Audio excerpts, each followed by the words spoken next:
Hey everyone, it's Kendra. What I'm about to tell you sounds like fiction, but I promise every word is true. This is the story of how one conversation destroyed my family, or maybe just revealed what it had always been. I'm 26, working as a paralegal at a downtown law firm. I've been living at home since college graduation 4 years ago, and before you judge, let me explain. I wasn't there because I couldn't afford to leave. I was there because they needed me. My mom Janet works part-time at a dental office. My dad Richard went on disability 3 years ago after a construction injury. And my sister Aubrey? She's 23, graduated last year, and has been building her influencer brand ever since, which means no job, no rent, just posting makeup tutorials to her 200 followers. Meanwhile, I've been the backbone. Groceries? Me. Electric bill? Me every other month. When the car needed $600 in new tires, who paid? When dad's medications weren't covered, who stepped up? Always me. I never asked for thanks. I thought that's what family meant. You show up, you help, you sacrifice. But apparently that only applied to one of us. The conversation happened on a Tuesday in March. I came home exhausted from depositions and document review. Mom was making spaghetti, Dad was watching TV, Aubrey was upstairs filming content. Mom turned to me with this weird, tight smile. Kendra, honey, we need to talk. My stomach dropped. Nothing good starts with those words. Sit down, she said, too cheerful. You know we've been talking about that family vacation? The Florida trip, Universal Studios, the beach. I nodded. We'd discussed it for months. I'd been setting aside money from each paycheck for my share. Well, we found an amazing package deal. Really good price. She glanced at Dad, who suddenly found the TV fascinating. The thing is, it's cheaper for 3 people than 4. And with Dad's medical bills and the roof repair, we just can't swing 4 people. The room tilted. So we can't all go, I said slowly. Exactly. I knew you'd understand. You're always so mature, Kendra. So responsible. Who's going? Her smile faltered. Me, your father, and Aubrey. It's during her break, and she's been so stressed with her brand. Her brand? Mom, she posts makeup videos. She has 200 followers. Don't be mean, Kendra. Aubrey works very hard. She deserves a break. And I don't. Mom blinked, genuinely confused. Honey, you went to that work conference in Chicago last month. That was basically a vacation. That was work. I was in seminars 8 to 6 every day. I ate alone in my hotel room preparing notes. Still, you got to travel. Aubrey hasn't been anywhere in years. Something cracked in my chest. Dad, you're okay with this? He finally looked at me, guilt and stubbornness fighting on his face. It's just one vacation, Kendra. There'll be others. When? Last year you took Aubrey to her graduation ceremony in Pennsylvania for a whole weekend. The year before, New York for her 21st birthday. I didn't go to either. Those were special occasions, Mom protested. How is this different? Because we're telling you instead of just going. We're being honest, including you in the decision. Including me? You already decided. You're announcing, not discussing. Someone has to watch the house, Dad said, like that settled it. I stared. You want me to house sit while you 3 go on a family vacation without me? You're making it sound worse than it is, Mom sighed. Then how should it sound? Because it sounds like you chose Aubrey over me. Again. Oh, here we go. The victim complex. Not everything is about you, Kendra. Then I heard it, that laugh. Aubrey stood in the doorway, phone out, filming everything. Smiling that smug smile. Are you recording this? Just for memories, she said innocently. Important family moment. Delete it. Now. My phone. I record what I want. I looked at my parents, waiting for backup. Mom just sighed. Dad ignored everything. That crack in my chest became a chasm. Standing on the edge, I had absolute clarity. These people didn't see me. They never would. Fine. When do you leave? Mom brightened immediately. Saturday. Just 4 days. Oh, Kendra, thank you for understanding. You're such a good daughter. I walked upstairs, closed my door, and sat on my bed. That's when I started planning. I couldn't sleep that night. I lay in the dark replaying 4 years of moments. Every time I said yes when I meant no. Every dollar I handed over while Aubrey got a free ride. Every birthday with barely a card while she got parties and gifts. The anger wasn't hot. It was cold, calculating, focused. At 2 a.m., I opened my laptop and created a spreadsheet. Financial contributions, Kendra Peterson, 2021 present. I spent hours going through bank statements, documenting every transaction. The $2,400 refrigerator after the old one died. The $1,800 living room furniture set Mom begged me to help with because the old furniture was embarrassing. The $3,200 in utility bills when they were a little short. The $900 for Dad's medication copays. The $600 car repairs. The $1,500 I lent Dad for a business opportunity. Never repaid. The $450 for Aubrey's textbooks when she forgot to save money.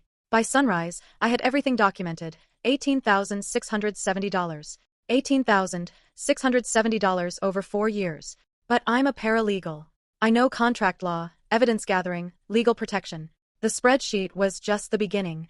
Wednesday morning, I called in sick, first time in 2 years, and made calls. I requested receipt copies from the furniture store, appliance store, everywhere. Documentation that I was the sole purchaser. I made a list of everything in the house I'd personally bought. The living room TV, Bluetooth speakers, the good pots and pans, coffee maker, air fryer Aubrey used daily, vacuum, bathroom towels, 3 of 4 beds including Aubrey's, the dining table, dozens more items. Then I did something crucial. I photographed everything. Every item, every receipt, every bank statement. Uploaded to 3 cloud services, emailed to myself, printed physical copies stored in my car. By Wednesday evening, I had an airtight case proving ownership of approximately $25,000 worth of belongings. Thursday morning, I called a moving company. I need a move scheduled for Saturday morning. 7 a.m. if possible. Sure thing. Moving to a new place. Something like that. I'd already found an apartment. 1 bedroom, nothing fancy, but mine. The landlord was accommodating when I explained I needed immediate move-in. I paid first month, last month, security deposit Thursday afternoon. Cleaned out my savings, but worth it. Friday night was chaos. Mom packing suitcases, Dad checking fishing gear, Aubrey melting down about swimsuits. I stayed in my room. Everything was already packed. Clothes, books, laptop, personal items. Boxes and bags ready, most already loaded in my car during multiple trips while they were distracted. Around 9, Mom knocked. Kendra, can you come down? We want a family photo before we leave. I opened the door and looked at her. Really looked. She seemed so happy, so excited, so completely oblivious. Sure, Mom. I'll be right down. We took the photo in the living room, all 4 of us smiling. Aubrey used her tripod and timer. When I look at that photo now, I can see it in my face. The decision was made. I was already gone. They left at 6 a.m. Saturday. I watched from my window as they loaded the car, laughing together. None of them said goodbye. Not one. I waited 30 minutes. Then I called the moving company. We're ready. But here's what I discovered Thursday night while researching, something that changed everything. Something that turned this from furniture recovery into a potential criminal case. While organizing Dad's bank statements Wednesday night, I've been helping him manage his finances for a year. I found something that made my blood run cold. 3 years ago when Dad went on disability, my grandmother Eleanor set up a trust fund. Only $30,000, but the terms were crystal clear. Funds for Dad's medical expenses and basic living costs only. Mom was the trustee. I pulled every statement for that trust account. My hands shook as I went through the withdrawals. $8,500 to State University, Aubrey's tuition. $3,200 car payment for Mom's new used car. $2,100 for Aubrey's 21st birthday New York trip. $4,800 for the Pennsylvania graduation weekend. $1,900 for clothes and electronics. $2,600 for dining out and spa treatments. On and on. The trust was empty. Every penny gone, not to Dad's medical care, but to fund Aubrey's lifestyle and Mom's luxuries. This wasn't just favoritism. This was embezzlement. Financial elder abuse. Breach of fiduciary duty. My grandmother, now in a nursing home with dementia, had trusted Mom to care for her son. Mom had betrayed that trust completely. I sat there at 3 a.m., staring at the evidence, realizing this was so much bigger than furniture. Saturday morning, the movers arrived at 7:15. 3 guys, Tony, Marcus, and Jesse. Tony looked at my list, eyebrows rising. This is a lot of furniture. I showed him my documentation. Every receipt, every proof of purchase. All legally mine. The night before, I'd marked everything I owned with blue painter's tape, subtle but clear for the movers. Tony examined my folder. Ma'am, just confirming, you own all this? Every single item. Fully documented. He nodded slowly. Let's get started. 6 hours to dismantle their life. Living room first. Couch, love seat, coffee table, TV, TV stand, lamps, all loaded. The room became a cavern. Just empty walls and dust outlines. Kitchen next. Coffee maker, air fryer, instant pot, knife set, pots, pans, dishes, microwave, even the table and chairs. Left them with Dad's old pots and mismatched plates. Bathroom. Towels, bath mat, shower curtain. Left 2 old rags. Aubrey's room was satisfying. Her bed frame, mine. Her mattress, mine. I'd given her my old one after buying new, then she complained until I swapped.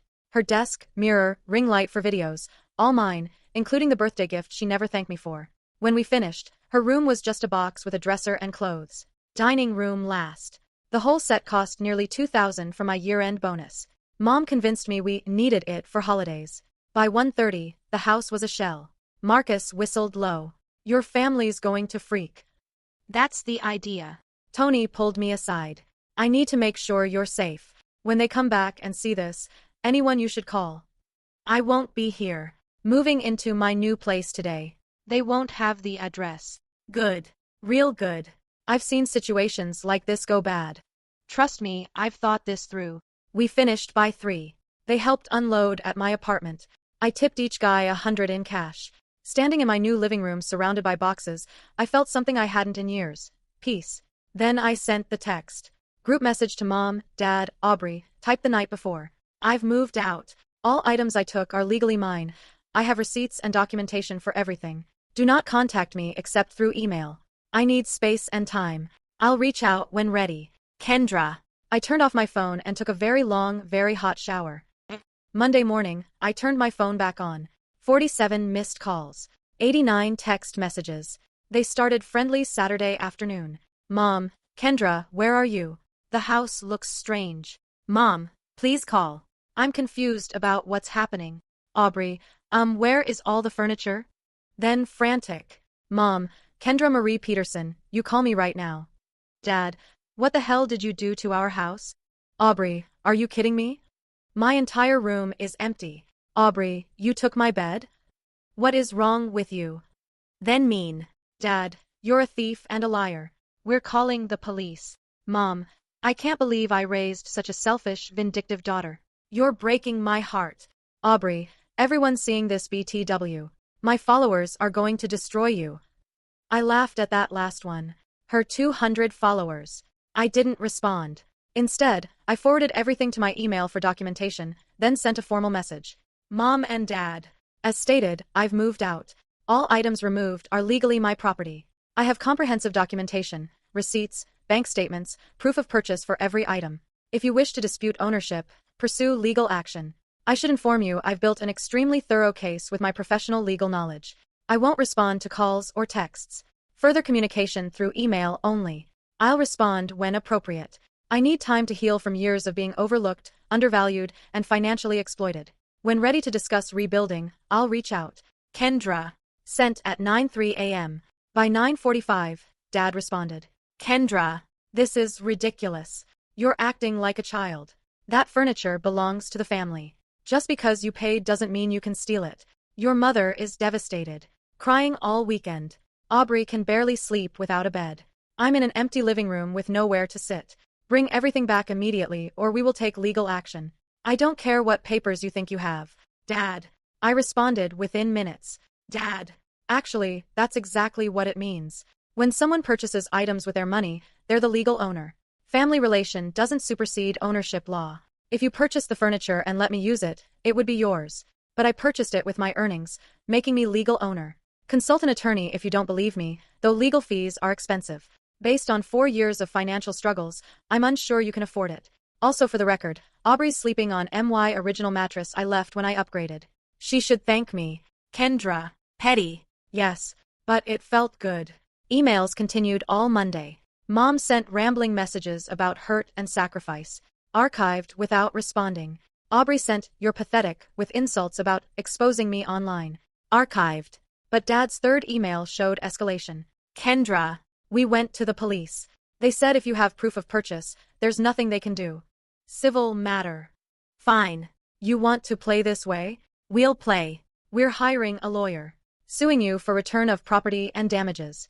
Emotional distress to this family. You'll pay.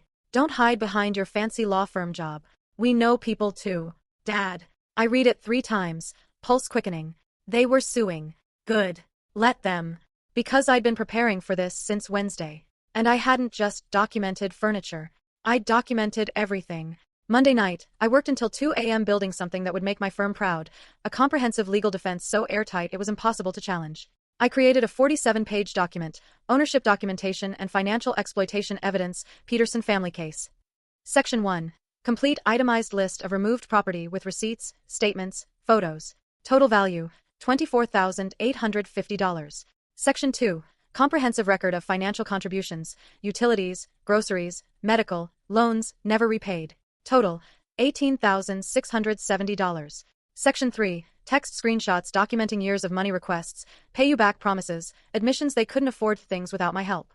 Section 4. Email evidence showing repeated requests to be included in family decisions, consistently dismissed or excluded. Section 5. Detailed timeline of the vacation incident, including Aubrey's video she posted to Instagram before deleting. Section 6. The nuclear option, documented evidence of financial elder abuse. My grandmother's trust fund. Mom as trustee.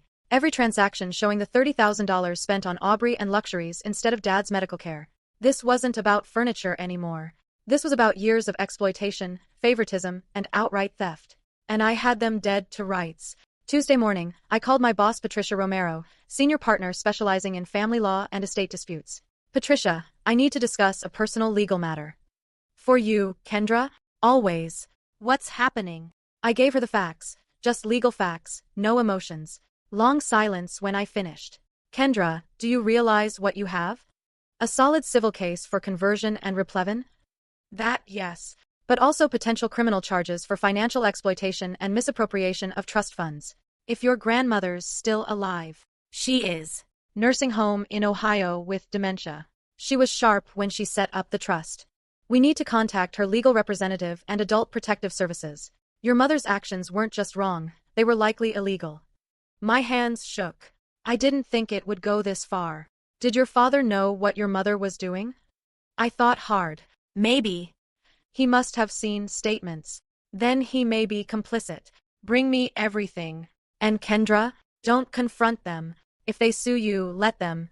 Because we're countersuing for financial exploitation, conversion, and breach of fiduciary duty. And we're going to win. That's when it hit me. This wasn't about making a point. This was about justice. About holding them accountable for years of making me feel worthless. I wasn't angry anymore. I was determined. Wednesday afternoon, the process server found me at work. Break room, getting coffee. Kendra Peterson? That's me. You've been served. I opened the envelope immediately, reading while my coffee went cold. They were suing for $30,000. The property value plus emotional distress and intentional infliction of emotional harm. Their lawyer argued items in the family home used by family constituted family property, regardless of purchaser. Weak argument legally, but an argument. I walked into Patricia's office, dropped the papers on her desk. We've been served. She scanned them, then smiled. Actually smiled. Oh, this is going to be fun. Their attorney is Bill Hutchins. I've faced him. Mediocre at best. He clearly hasn't done homework if he thinks this has merit. What do we do?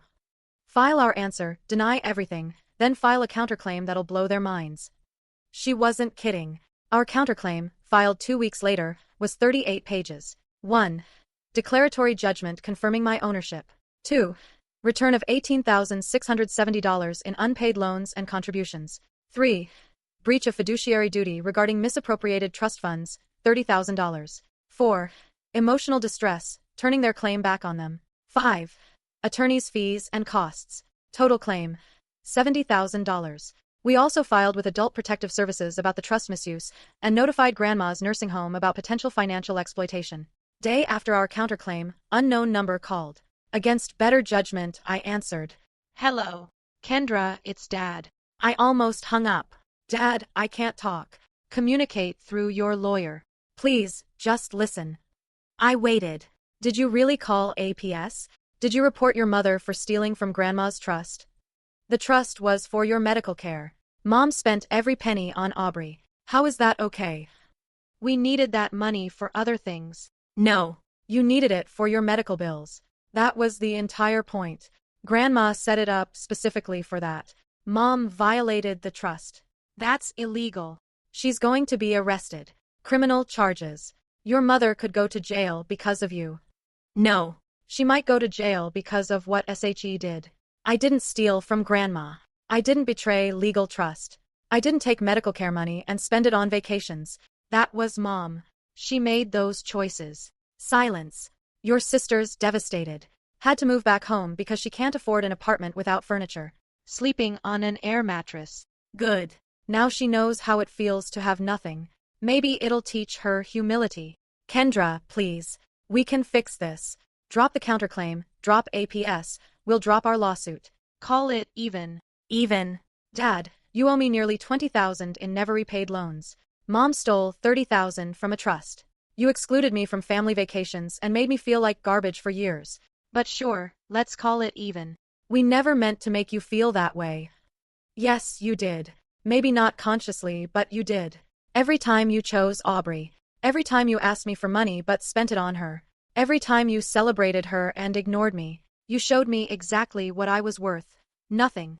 That's not true. Then prove it. Drop your lawsuit. Have Mom return trust funds where they belong. Acknowledge what you've done. Actually acknowledge it. Because until then, we have nothing to discuss. I hung up before he could respond. The next 2 months were brutal. Discovery was extensive. Both sides requested documents, sent interrogatories, prepared depositions. Mom's deposition was scheduled for Tuesday in May. I watched through the monitor as Patricia questioned her. Mom looked smaller. Older. Wearing a dress I'd bought her for Christmas 2 years ago. Intentional, probably, trying to show I'd been a good daughter once. Patricia started gentle, establishing facts. Then went for the throat. Mrs. Peterson, did you serve as trustee for the trust fund Eleanor Peterson, your mother-in-law, established for your husband Richard's benefit? Yes. You were aware of the terms? Funds specifically for Richard's medical expenses and basic living costs. Yes. Can you explain why bank records show $8,500 in withdrawals for tuition payments to State University where your daughter Aubrey was enrolled? Mom's lawyer Hutchins jumped in. Object to characterization. You're assuming those withdrawals came from the trust. I'm not assuming. Patricia pulled out documents. These are trust account bank statements showing the withdrawals. These are receipts from State University showing payments from that account. Mrs. Peterson, did you or did you not use trust funds for Aubrey's tuition? Mom's face crumpled. We didn't have any other choice. That's not what I asked. Yes or no? Yes. The $3,200 car payment in September 2023? That was for a car we needed. For whom? For me. The family. But not Richard's medical care. No. The $2,100 New York trip for Aubrey's 21st birthday? Mom's hands shook. That was special. Mrs. Peterson, yes or no? Yes. I used the trust money. Patricia leaned forward.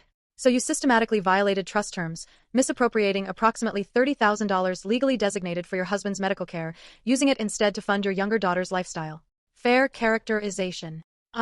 We were trying to give Aubrey opportunities. At Richard's expense. Literally. Objection. Hutchins was up. Badgering the witness. Withdrawn. But damage was done. Dad's deposition was worse. He claimed ignorance about what Mom was doing, obviously a lie since his name was on the account. Patricia destroyed him with bank statements showing he co-signed several withdrawals. Aubrey's deposition was something else. She showed up in full makeup and designer clothes I'd never seen. Still playing influencer even in legal proceedings. Miss Peterson, did you know your sister Kendra purchased the majority of furniture in your family home? She might have paid for some, but it was like, for the family. So you believed you had a right to use furniture your sister purchased? Yeah, obviously. We're family. That's how it works. Did you contribute financially to the household? I was in college. I couldn't work. After college, Aubrey shifted. I've been building my brand. That takes time. Your brand. Your social media presence. Yes, it's legitimate. Were you paying rent? No. Contributing to utilities? No. Groceries? Sometimes. How often? I don't know. Sometimes. Patricia pulled out her phone, brought up Aubrey's Instagram. Miss Peterson, is this your account? Aubrey's face lit up. Yes. Do you follow me? No. But I reviewed your posts. March 8th this year, you posted, just got back from the best vacation ever. Thanks Mom and Dad. Is that correct? Yes. That was the vacation your sister was excluded from? Smile faltered. She couldn't go. Not enough money. But there was enough for you, your mother and father. I guess. You didn't think it was unfair to leave your sister behind? Look, Kendra's always so serious and stressed. We thought she might not even want to go. Did you ask her? What? Did you ask Kendra if she wanted to go? Well, no. But my parents decided. And you benefited. Objection, Hutchins said. Relevance. Your Honor, Patricia said to the camera, this goes directly to the pattern of favoritism and exclusion central to our emotional distress claim. Aloud came the magistrate's voice. Patricia turned back. You filmed the conversation between your sister and parents about the vacation, correct? Yeah, I thought it would be funny. Funny. Not mean funny. Just a family moment. Did Kendra give permission to film her? No, but... Did she ask you to delete the video? Yeah. Did you delete it? Aubrey hesitated. Eventually. But first you posted it to Instagram, didn't you? It was only up a few hours. Did Kendra consent to having that private conversation shared with your social media followers? No. So you filmed your sister without consent, posted it publicly without permission, and thought it was funny when she was clearly hurt. Correct. Face red. You're twisting.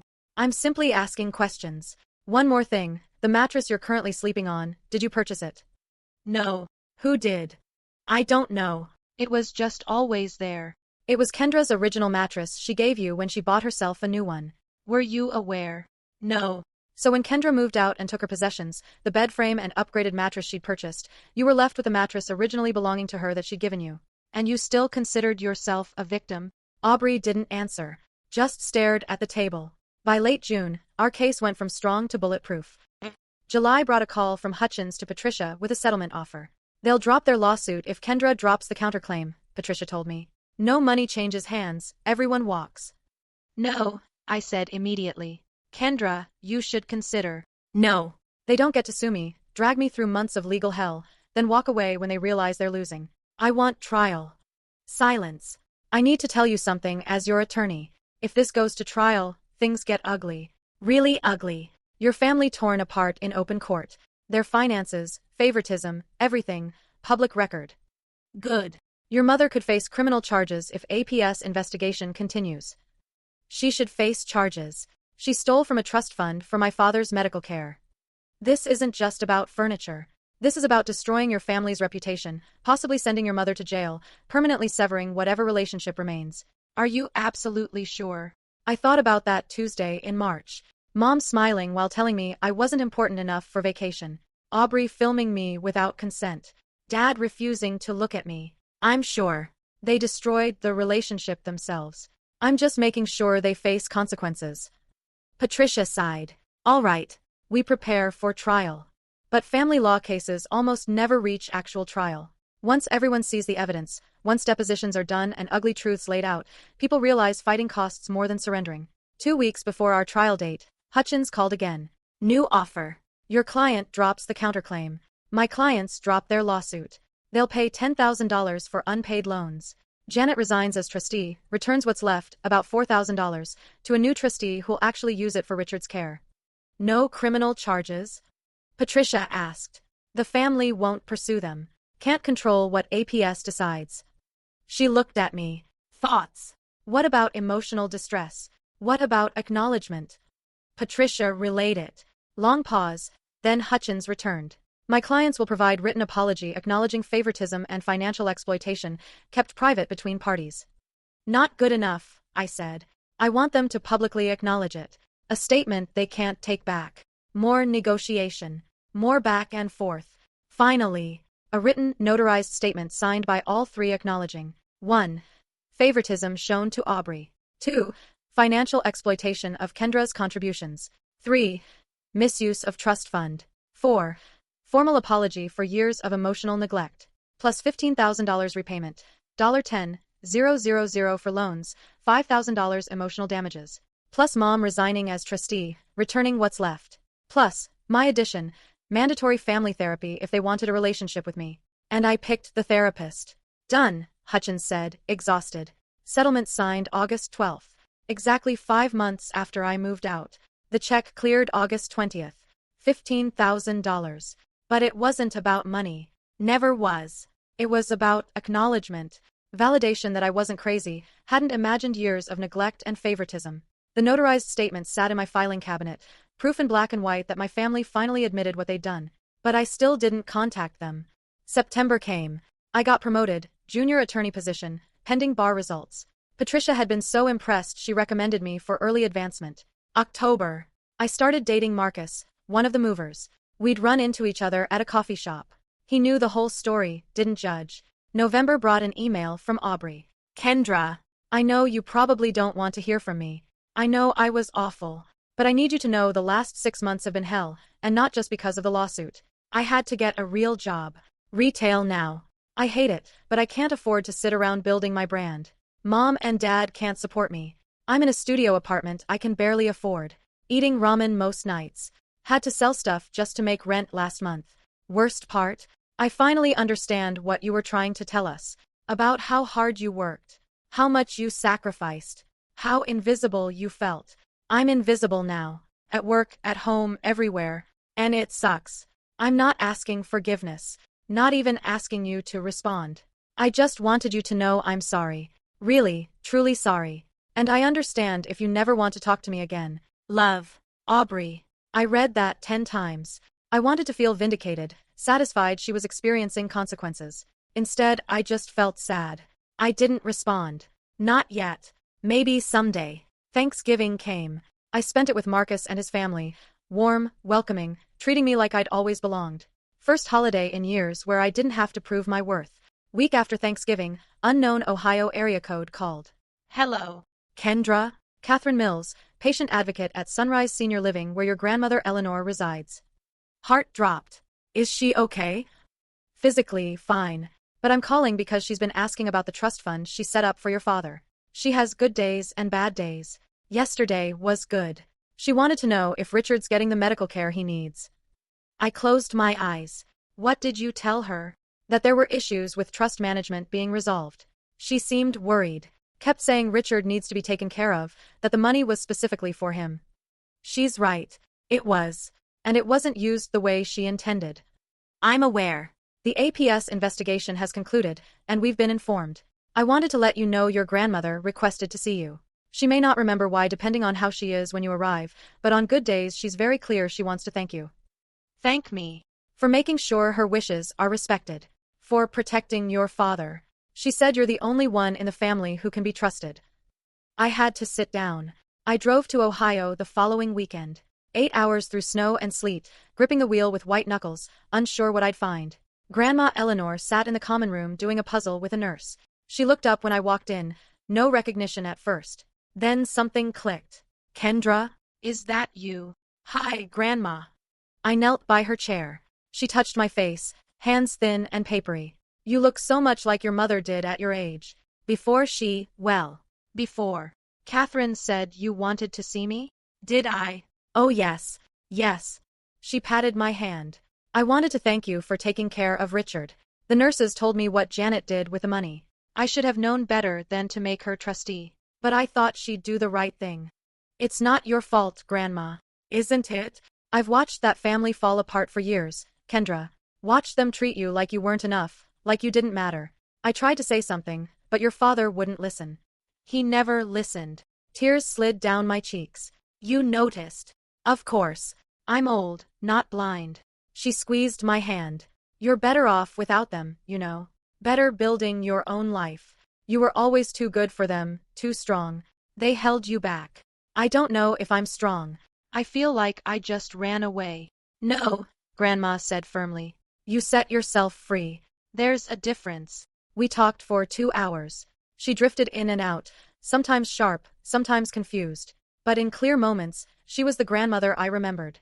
Wise, funny, fiercely protective. Before I left, she said something that stayed with me. Forgiveness isn't about them, Kendra. It's about you. You forgive so you can move on, not because they deserve it. Remember that. I drove home with those words echoing. December arrived. 1 year since my knowledge cut off. 1 year of changes I'd never imagined. I took the bar exam and passed. Attorney Kendra Peterson, officially. Marcus and I got serious. He moved into my apartment. We started talking about the future. Then December 15th, exactly 9 months after I moved out, I got an email from Dad.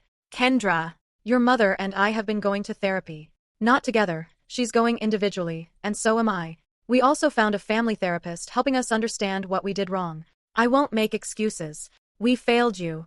We failed you for years, and we were too proud and too stupid to see it until you forced us to look. Aubrey's been going to therapy too. She's working 2 jobs now, trying to make ends meet. I think the struggle has been good for her. Hard, but good. We're not asking you to come back. We're not asking for immediate forgiveness. But if you're willing, we'd like to start rebuilding. slowly. On your terms. We miss you. I miss you. And I'm sorry. I'm so sorry for every time I looked away when I should have looked at you. Dad. I printed that email and put it in my filing cabinet next to the settlement agreement. Then I responded. Dad. Thank you for the email. I appreciate the honesty, and I appreciate that you're all working on yourselves. I'm not ready yet. Maybe in a few months, maybe longer. But I'm open to the possibility of rebuilding, under conditions. 1. All communication through the family therapist first. 2. No expectations of returning to how things were. 3. No requests for money or support until trust is rebuilt. 4. Aubrey needs to take full accountability, including for the video. 5. Mom needs to complete therapy and make amends for the trust situation. If you can all agree, then yes, we can start talking. But it's going to be a long process, and there are no guarantees. Kendra, I sent the email and closed my laptop. Marcus wrapped his arms around me from behind. you okay? Yeah, I said. And I meant it. I think I actually am. It's been a year since I sent that email. A year of slow, cautious progress. We started with family therapy sessions over Zoom. Just me and the therapist first, then adding 1 family member at a time. Mom was hardest. She still struggles admitting when she's wrong, still makes excuses sometimes. But she's trying. Aubrey surprised me. She showed up to our first session with a written apology, 3 pages long, detailing every time she benefited from favoritism and acknowledging how much it must have hurt. She's still working retail, but taking online business courses. She wants to start a real business, not just an Instagram account. Dad and I meet for coffee once a month now. We don't talk about the past much. Mostly work, Marcus, the life I'm building. He's proud of me, he says. He wishes he'd shown it earlier.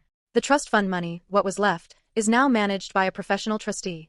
Dad's getting the medical care he needs. Finally. I still have boundaries. Big ones. I don't lend money. I don't move back home. I don't let them guilt me into anything. But I'm healing. We're all healing, in our own ways. Last week, Aubrey called. She'd gotten a promotion at work, shift supervisor.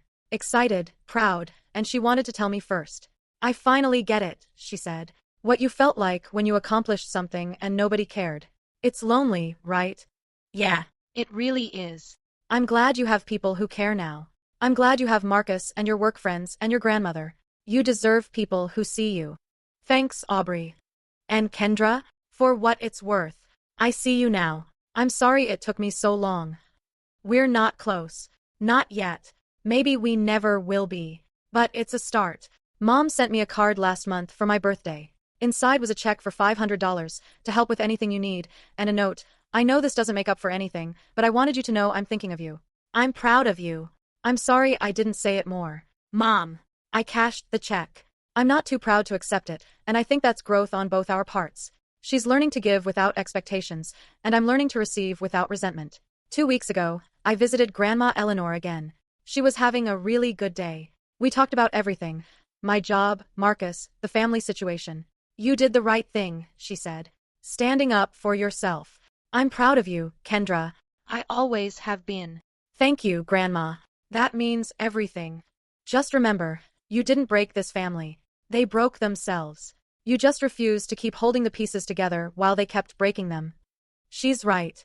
I spent so many years thinking I was the glue, thinking if I just tried harder, gave more, sacrificed more, I could keep everyone together and happy. But you can't glue something back together when the people holding the pieces keep smashing them on the ground. Sometimes the kindest thing you can do, for yourself and for them, is to walk away and let them figure out how to clean up their own mess. And sometimes, if you're lucky, they learn from it. So that's my story. The story of how my mom screamed about not being able to afford 2 vacation tickets, how my sister got to go while I stayed behind, and how everything changed when they came back to an empty house. Was I right to do what I did?